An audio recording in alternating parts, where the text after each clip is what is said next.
আজকে অনেক দিন পর আমরা চলে গেছিলাম রাজবুলহাট রাজবল্লভী মায়ের মন্দিরে। দেখো কত মানুষ এসেছে এখানে।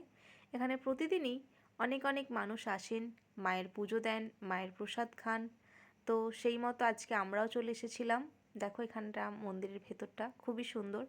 মন্দিরের ভেতরেও কিছু কিছু আবার আলাদা আলাদা মন্দির আছে। দেখো এর মধ্যেও আলাদা আলাদা ঠাকুর আছে।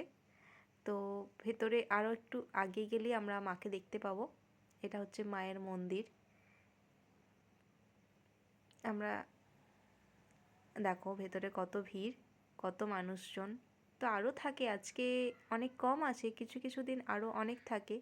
তো এবার মাকে আমরা দর্শন করব, মায়ের পুজো দেবো, তারপর মায়ের প্রসাদ খেয়ে আমরা বাড়ি যাব। এই দেখো মা। তো ভিড়ের জন্য ভালোভাবে দেখাতে পারছি না, তবু তোমরা দেখে নাও মাকে। এই দেখো কি সুন্দর না, দেখলেই মনটা ভালো হয়ে যায়।